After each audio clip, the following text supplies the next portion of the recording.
Academy of Art University's Urban Nights update is next. Coming up, President Trump's popularity is showing more spillage. The ongoing controversy of dogs and leashes at Crissy Field.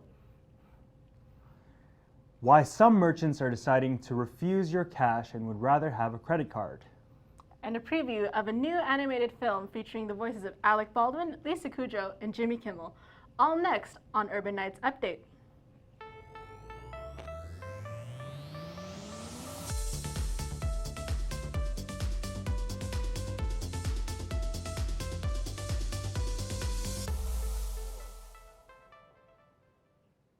Hi there, and thanks for joining us here at Academy of Arts Urban Nights Update.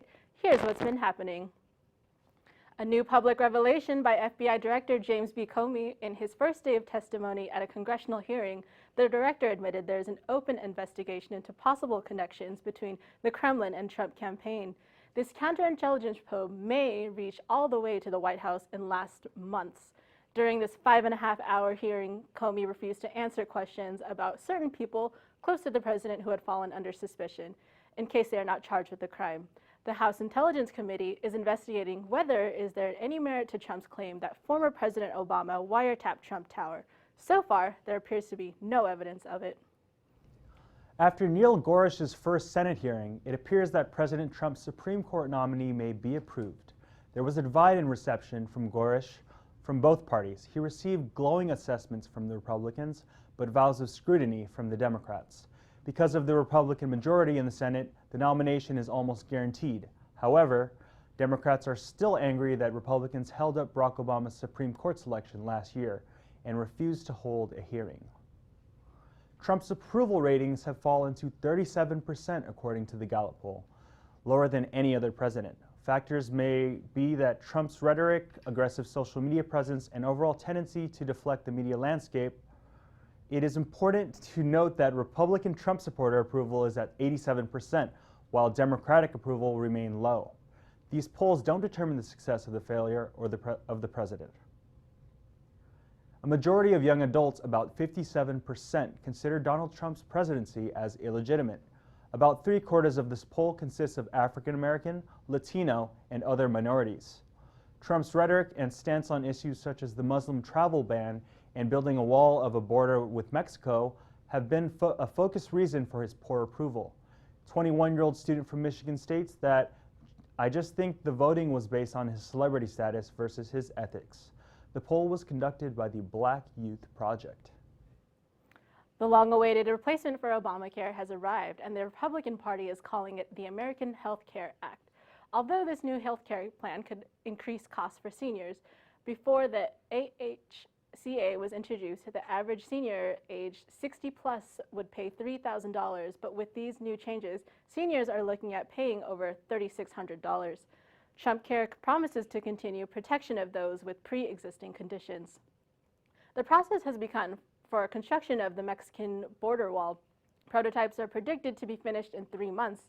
The border wall was the campaign promise that President Donald Trump made to cut off entry to people from Mexico. The wall will be 30 feet long in San Diego and will cost more than $2.5 billion. This full wall is expected to be built through a separate bidding process. More than 50 companies are filing papers opposing President Trump's revised travel ban. Trump's revised ban deletes Iraq from the list while exempting legal permanent residents of the United States and people who have valid visas to enter the country. According to the filing, President Trump's ban will harm U.S. companies and their employees. So far, a total of 58 companies have signed on to the initial filing, with more to soon join.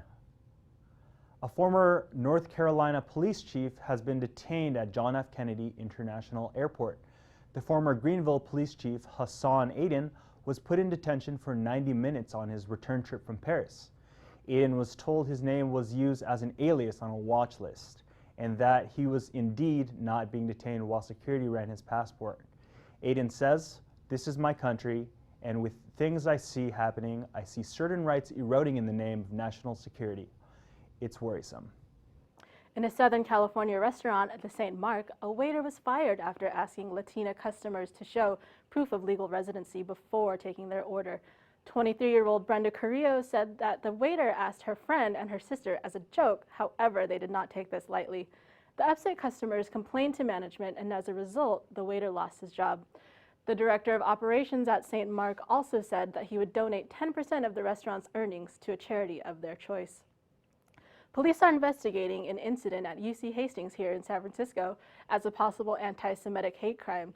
The mezuzah, which is a Jewish symbol that contains a scroll of Hebrew verses, was partially set on fire by a vandal. The UC Hastings chancellor sent out a letter to students, faculty, and staff commenting that he is deeply troubled and will not tolerate hateful actions. California state students are fighting a proposed 5% tuition increase for next fall semester. If approved, an additional $270 will be added to undergraduate tuition. Graduate students would pay an additional $438 a year for annual tuition. This is the first tuition raise at the CSUS since 2011. 19 million, that's how many people visited the Golden Gate National Recreation Area in 2016, making it the most visited park in the country.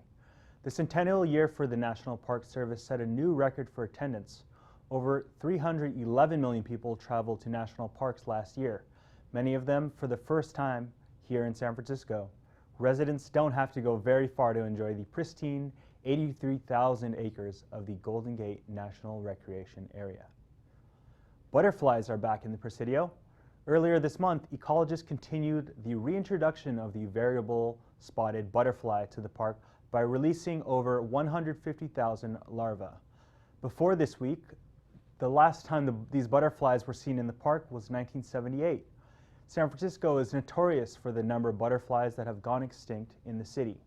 Expect the butterflies to come out of cocoons in mid-April. The Golden Gate Recreation Area has always been a favorite for dog lovers, and in San Francisco there are a lot of dogs. According to the SPCA, San Francisco is home to over 120,000 dogs. That's more than the number of kids in the city. With so many dogs, environmental concerns rising, and the Golden Gate National Recreation Area has been working on new rules for dogs in the park. Kurt Stouffer went out to Crissy Field to see how dog owners are reacting to these new changes. Daisy loves coming to Crissy Field, where she can run around without her leash.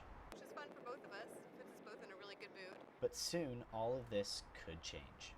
For the last 10 years, the National Park Service has been working on a new set of dog rules for the Golden Gate National Recreation Area. These set of rules will determine where dogs can be off-leash and where they must remain on-leash throughout the park. In December, the Park Service released its final plan, and many dog groups were not happy. Crissy Field, which lies behind me, has historically been an off-leash portion of the park, but these new rules would require dogs to be on-leash in much of that area. The struggle through this entire process has been finding a balance between the tradition of this incredibly dog-friendly park and the environmental concern of this incredibly fragile ecosystem. The proposed restriction would put a limit on that kind of socialization, and especially in this area, it's so wide open, they just enjoy coming together, and if you put them on a leash, they kind of have this sort of resistance to playing and just kind of being dogs. It'd be sad to kind of see that go. Just greatly limits where we can take her. I don't even know how much of the area we can take her anymore, and it's going to force a lot more dogs into certain areas, and certain dogs can't play together, and I think it's just going to be negative. I mean, you have all of this great space, but who's using it most of the time? Most of the times, 90% of the times, it's people with their dogs, so what's the purpose? We feel like it's not fair. I mean, I think we all have to exist together and enjoy the benefits that we get from the area, but enjoy it together. I do respect the fact that people that don't own dogs want to have a place where they can enjoy, you know, our national parks without having to deal with sort of the dog issues that come up. So, yeah, I can see both sides. I get it. Life is always full of compromises, right? From Crissy Field in San Francisco, I'm Kurt Stouffer for Urban Nights Update. With pressure from members of Congress, the National Park Service has put a hold on the new rules for now. With so much at stake, the final ruling will sure to attract attention. To find out more about this complex issue, Kurt Stouffer sat down with a co-founder from one of the many groups trying to preserve the off-leash areas inside the Golden Gate National Recreation Area. Thank you. I'm here with Martha Walters, the co-founder of the Crissy Field Dog Group, a not-for-profit organization that help fighting the different changes that have been taking place in the rules concerning the Golden Gate National Recreation Area. Thanks for joining me, Martha. Thank you. So can you tell me a little bit about kind of what prompted the founding of your group? In 2001, the GGNRA rescinded the 1979 pet rule, and everybody was taken aback because it was very sudden, and we just didn't understand why all of a sudden the Park Service was doing this. The GGNRA has allowed dogs ever since, actually before it was became the federal lands became the GGNRA. So, you know, we were very concerned about that, and we realized that they were going to be going through a formal environmental review and rulemaking process. And so we figured we had to get our act together. We made ourselves a nonprofit. I'm an environmental scientist by training and profession, and so I understood the legal framework on the steps forward. So the GGNRA is Golden Gate National Recreation Area. It's a recreation area. Could you describe to me, how that's different than, say, a national park like Yosemite? Because they both fall under the National Park Service, but there are differences, correct? Yeah, so the National Park System has about 408, 410 units, and within that whole framework, they have a national parks, like Yosemite or Smoky, Mountain National Park. They have the Cape Cod National Seashore. They have things like a historic monument units. And then you have the GGNRA, which is one of the very first urban recreation areas. And that was established in 1972, and it was very specific to include that word recreation. And that means a lot of different things. Now you have board sailors, you have walkers, hikers, you have dog walkers. So it covers a lot of different activities. So the Golden Gate National Recreation Area is also an incredibly diverse ecosystem. There's a lot of endangered species in it. And the idea behind some of these rule changes was to hopefully protect some of those. Do you think, though, that the concerns of the dog owners and the concerns of people who want to preserve the environment, they can find a compromise and find common ground and be able to create a balance between the two? Yes, I think the idea of coexistence actually has been happening for a very long time. Does it mean that some dog owners are irresponsible? No, we get it. There's some people who are not good dog owners. But just because you can have protecting natural habitats and dog walking, they're not mutually exclusive. And this has been going on for years. And we actually are we've been very forthright in that we want to protect the 33 threatened and endangered species. For example, at Crissy Field, there's a wildlife protection area to protect the snowy plovers. And we've been working with the Park Service for years about the seasonal restriction and educating our members as well as the public about protecting the snowy plovers. That's fantastic. Another part of the research and the environmental impact study that the National Park Service did talked about people who want to be able to have an experience in the Golden Gate National Recreation Area without dogs, a dog-free experience, if you will. Do you think that inside the recreation area there can be a balance between the needs of those people and the needs of the dog walkers as well, on top of the environmental needs? Absolutely. One of the things we need to keep in mind that the San Francisco Bay Area is a large metropolitan area, and there are a lot of people, and it's growing.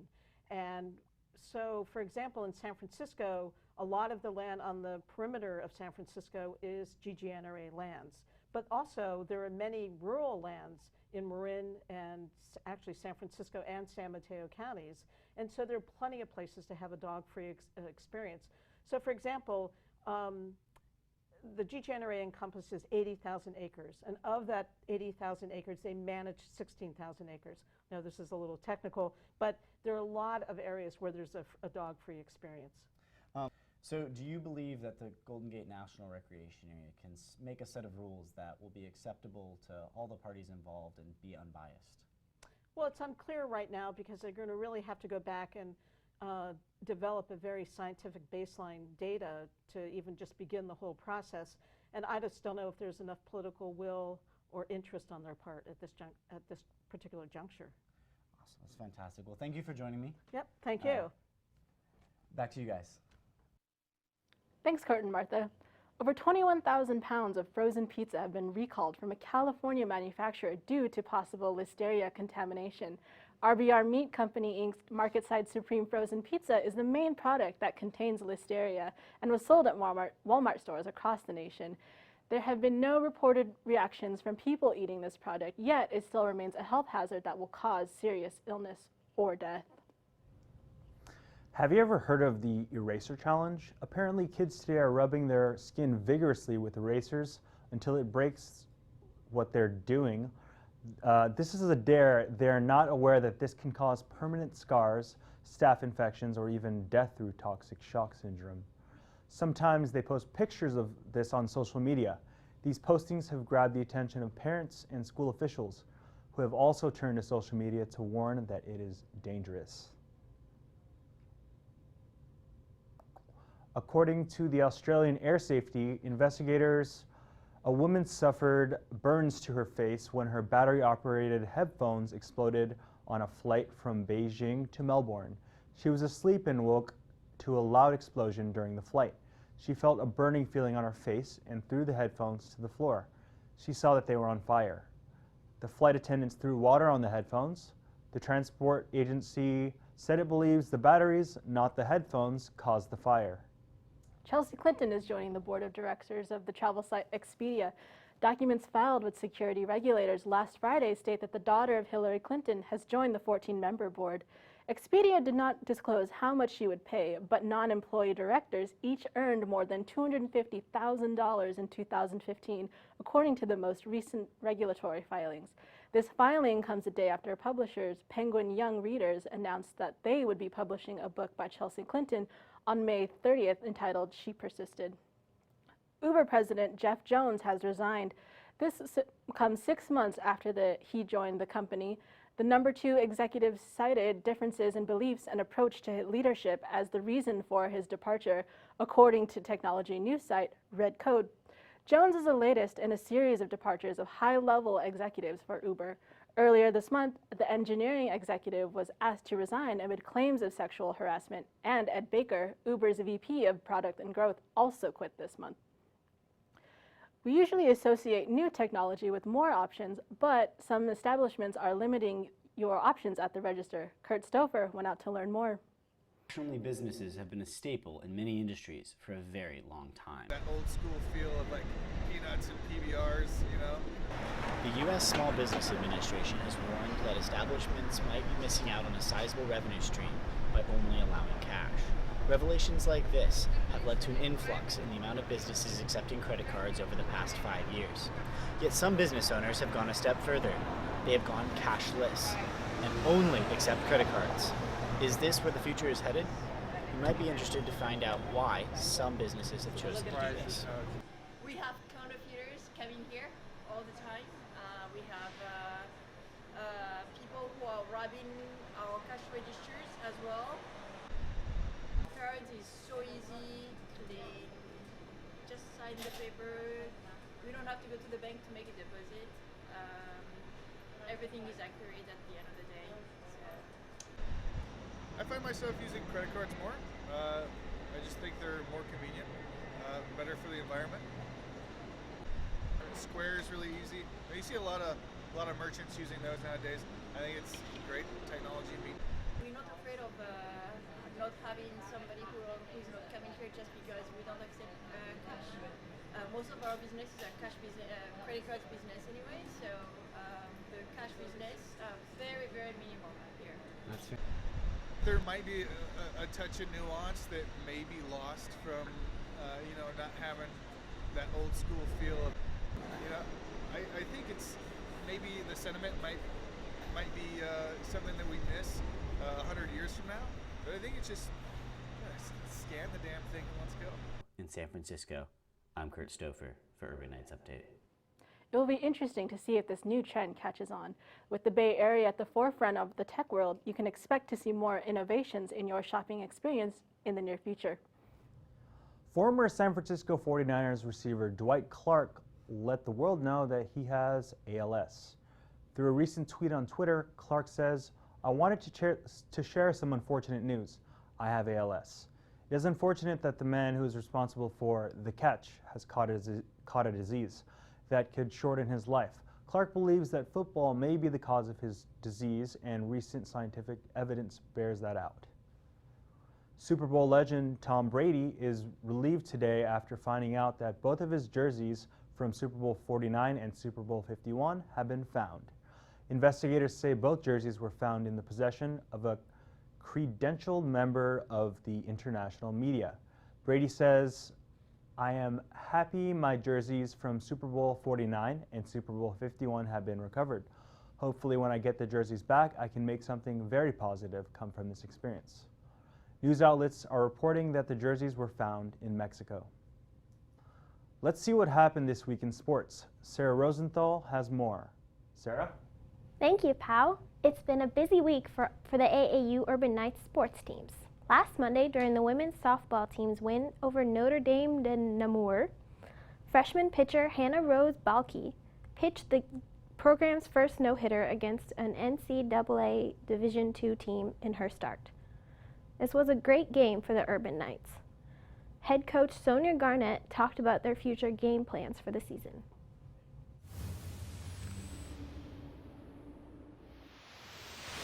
SoCal has some teams that are playing really well right now, and we've got to come out and play our game and have confidence in what we can do.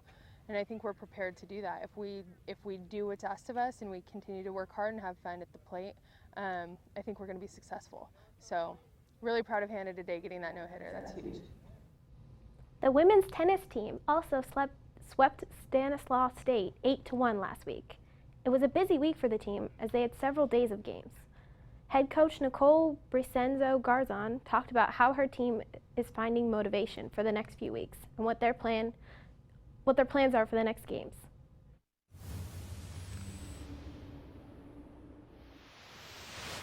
Today was the third match in 4 days, and I always like to think that it's the most important because usually that's when you're tired, both physically and mentally. I'm just really happy that we're able to get the win, and brings us more momentum into next weekend.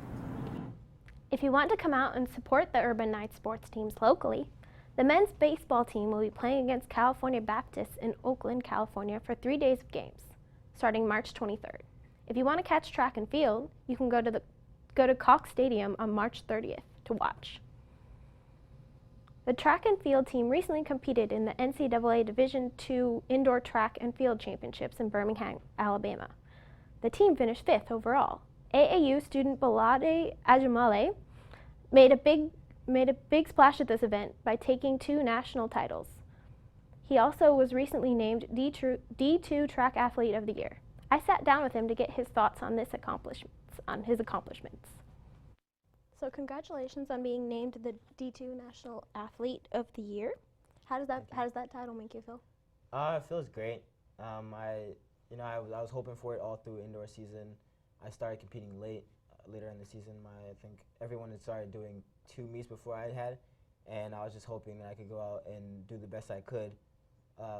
And without really thinking, oh, I want to get National Athlete of the Year, but it was always something that I wanted to achieve. Even last year, I missed out on it by 1 spot.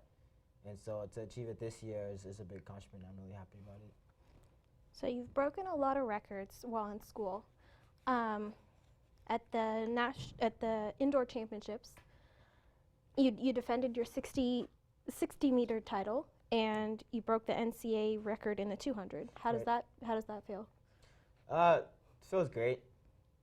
Defending my title was something, my coaches and I, we worked on that, and we knew I was going to win. It was all about how fast I was going to do it in. And so to win the 60 meters was a great accomplishment. I'm happy about it. 200 as well. It was more exciting for me than the 60 just because I hadn't won it last year. It came second. And so, moving on from here on, I want to continue to win each one, defend my titles in each one, and hopefully break the record eventually. Good. So you also have a bronze medal from the Rio Olympics. Is it hard balancing a successful track career and school? It definitely is. I think balancing any sport and being in the classroom is a tough chore, but that's what we get paid to do. That's what we're brought here for. I think the best thing for us and for me is just the support system we have, coaches, teachers, whoever it is who can help us through the process and make sure we're staying on track and all that type of stuff. Like, they help us through everything and make sure that we're achieving what we can, the best that we can, the best that we want to. So. Do you have any plans for the future? Like, after you get out of school, are you going to turn pro, or are you going to practice more? Yeah, after school, I plan on going pro. Definitely, that's a plan for me. It's all about who offers the most money when I'm done with school. But for now, I'm focused on school, focused on doing what I can in the classroom, getting my diploma, and then from there on out, I'm gonna work on getting a contract. That sounds good. That's all of the time we have for sports. See you back next week with more sports. Thanks, Sarah. Some sad news. SpongeBob creator Steven Hillenburg has recently been diagnosed with Lou Gehrig's disease, also known as ALS. Will continue to work on the show for as long as he is able to. Hillenburg is a former marine biology teacher who created the series about a sea sponge who lives in a pineapple under the sea. Nickelodeon says that Hillenburg is a brilliant creator and their support is with the family during this difficult time. Netflix is getting some new features. The streaming giant has been testing a skip intro button and users are loving it. Unfortunately, a Netflix spokesperson wouldn't say if the feature would become a permanent fixture on the site. In a separate announcement, Netflix revealed it will be overhauling its rating system. Instead of stars, users will now rate movies by clicking a thumbs up or a thumbs down icon. These are just two of the many new features Netflix claims are under development.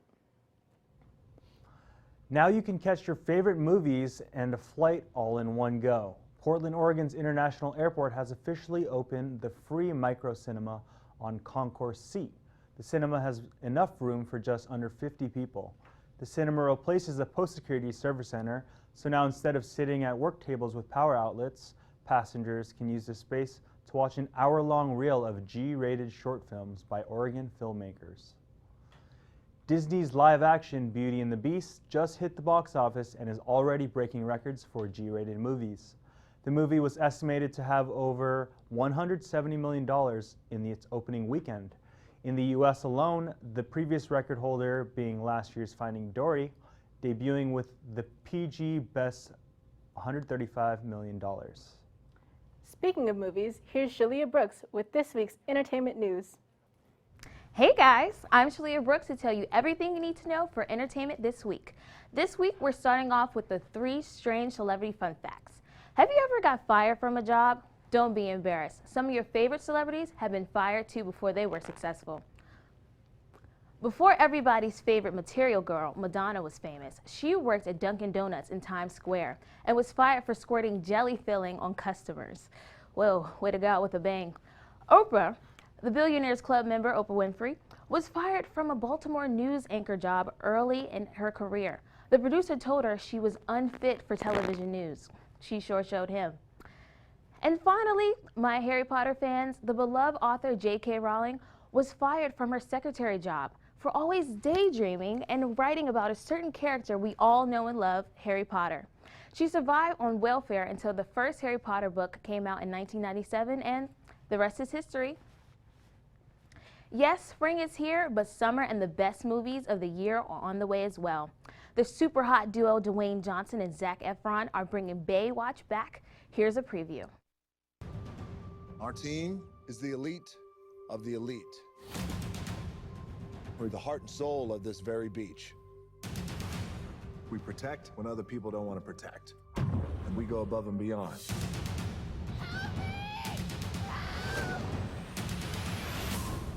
If you want me, you can have me. Some other time. Welcome to Baywatch. Why are you grabbing me so tight? Why does she always look like she's running in slow-mo? You see it too?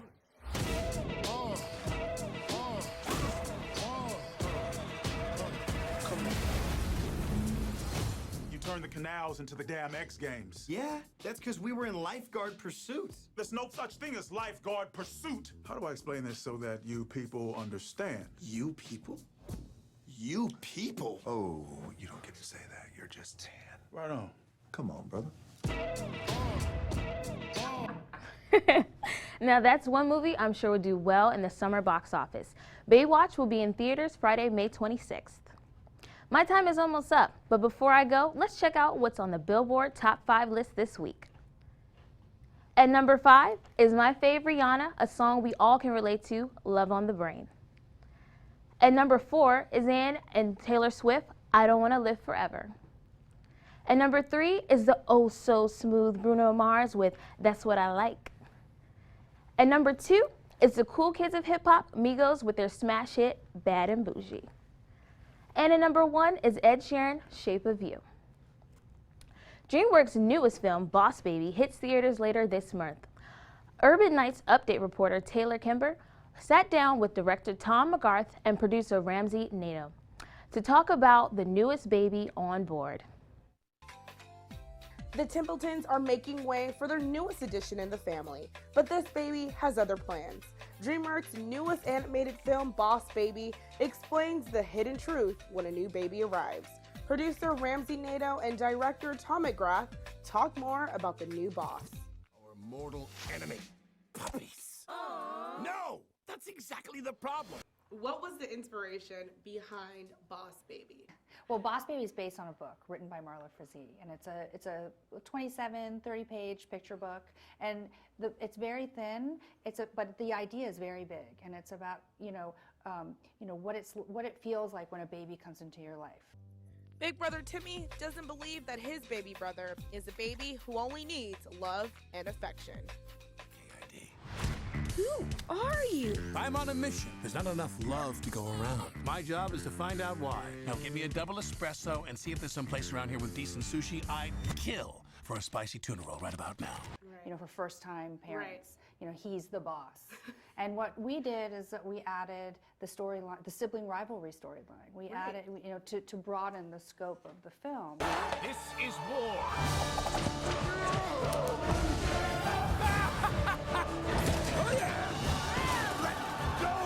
Look, the kids are finally getting along. That's nice. Did you guys choose Alec Baldwin to be the boss baby? We have Lisa Kudrow as mom, Jimmy Kimmel as dad.